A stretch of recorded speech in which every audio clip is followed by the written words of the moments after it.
हाथरस उत्तर प्रदेश का वो डिस्ट्रिक्ट जो हमेशा रिलीजियस सिग्निफिकेंस के लिए जाना है।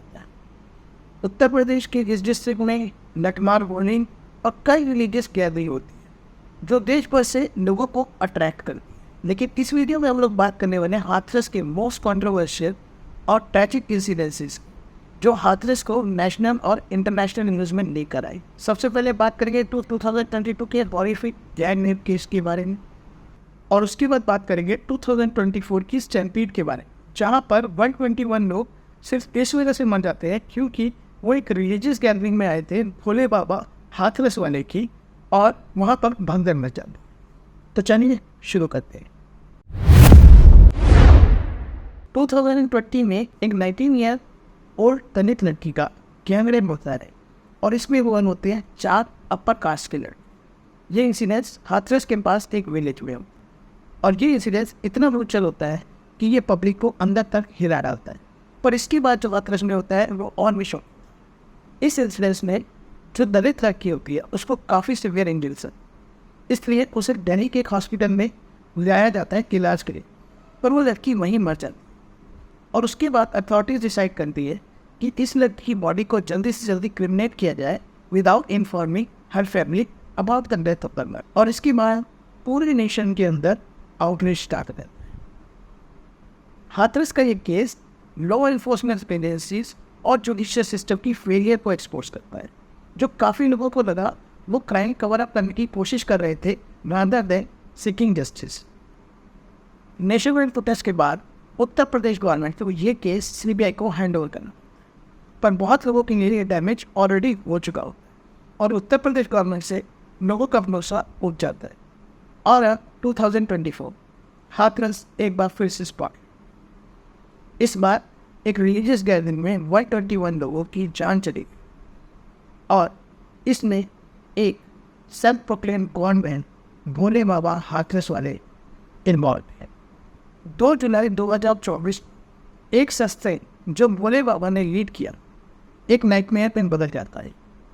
इसमें हज़ारों डिवोटीज आगे बढ़ने लगते हैं सिर्फ एक झलक पाने के लिए भोले बाबा की, जो उन्हें लगता है कि उन्हें ब्लेस कर सकते। एक बहुत नैरो एग्जिट होता है और इतनी भीड़ होती है कि कॉम्बिनेशन में एक डेडली स्टैम्पीड किया जाता है।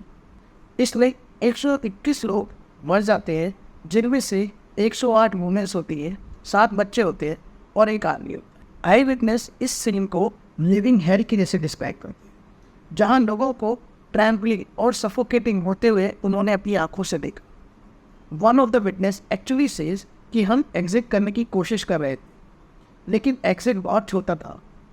लोग धक्का-मुक्की करने लगे और अचानक से स्टैम्पीड में बदल गया। मैंने देखा औरतें और बच्चों को क्रश होते हुए, लेकिन हम लोग वहाँ कुछ नहीं कर सकते। अब जैसे ही इंसिडेंस ख़त्म होता है वैसे ही सवाल उठने लगते हैं कि क्या इस ट्रेजेडी को प्रिवेंट किया जा सकता है, क्या इवेंट को प्रॉपरली मैनेज किया जा सकता है। उत्तर प्रदेश गवर्नमेंट ने जल्दी से एक इंक्वायरी के ऑर्डर कर दिए और टॉप ऑफिशियल्स को भेजा जाता है रिलीफ ऑपरेशन ओवरसी करने के लिए कि क्या हुआ था। लेकिन क्रिटिसिज्म भी आता है ऑपोजिशन के लीडर्स से, जो पॉइंट आउट करते हैं प्रॉपर सेफ्टी मेजर्स नहीं लिए गए, इतना बड़ा इवेंट होते हुए भी उसको इग्नोर किया गया और अरेंजमेंट्स को पूरी तरह से नहीं किया गया। पर इन सब चीज़ों के बीच में सबसे बड़ा क्वेश्चन तो ये है कि ये भोले बाबा हाथरस वाले हैं कौन। भोले बाबा हाथरस वाले बहादुर विलेज से आते हैं, जो कि तीता डिस्ट्रिक्ट में है। भोले बाबा हाथरस वाले का असली नाम है नारायण सरकार हरी, और वो क्लेम करते हैं कि वो पहले इंटेलिजेंस ब्यूरो के लिए काम करते थे, लेकिन बाद में स्पिरिचुअल पाथ फॉलो करने के लिए उन्होंने सब छोड़ दिया। इनके फॉलोअर्स आते हैं वेस्टर्न उत्तर प्रदेश से, उत्तराखंड से, हरियाणा से, राजस्थान से और दिल्ली से। अब भोले बाबा की एक और बात बहुत ज़्यादा अलग है, वो स्पिरिचुअल लीडर्स के बिल्कुल ऑपोजिट है और सोशल मीडिया से दूर रहते हैं और पब्लिक आइज में वो कम ही ज़्यादा पसंद करते हैं। उनके वीकली सत्संग होते हैं अलीगढ़ में, जहाँ पे हज़ारों की संख्या में डिवोटीज आते हैं और उनसे आशीर्वाद देते हैं। लेकिन भोले बाबा हाथरस वाले का नाम पहली बार न्यूज़ में नहीं है। इससे पहले भी भोले बाबा हाथरस वाले न्यूज़ में आ चुके हैं कोविड-19 के टाइम। कोविड-19 में रिलीजियस गैदरिंग के ऊपर बैन लगा, बट भोले बाबा ने कोविड-19 के दौरान भी रिलीजियस गैदरिंग चालू रखी। लेकिन अब भोले बाबा हाथरस वाले इस स्टैम्पीड को लेकर स्क्रूटनी में आ गए हैं।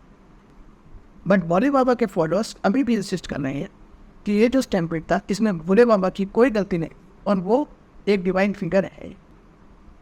इस स्टैम्पीड के फौरन बाद उत्तर प्रदेश गवर्नमेंट एक हाई लेवल इंक्वायरी को लॉन्च कर फोकस करती है इवेंट ऑर्गेनाइजर्स पर और ये देखने की कोशिश करती है क्या नेग्लिजेंस का डिजास्टर एक रोल प्ले खेलता है यहाँ पे।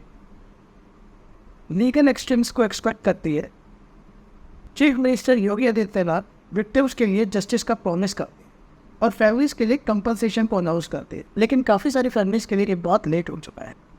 इस ट्रेजेडी के बाद सबसे बड़ा डिबेट क्वेश्चन ये अराइज होता है इस तरह की रिलीजियस गैदरिंग के लिए किस तरह के रूल्स बनाने चाहिए और क्राउड कंट्रोल मेजर्स क्या होने चाहिए। इस पूरे स्टैम्पेड के बाद कुछ टाइम तक तो भोले बाबा हाथरस वाले गायब रहे, पर उसके बाद जब वो दोबारा मीडिया को फेस करते हैं तो वो कहते हैं कि जो आया है उससे तो जाना ही पड़ेगा और इस स्टैम्पेड में उनकी कोई गलती नहीं थी।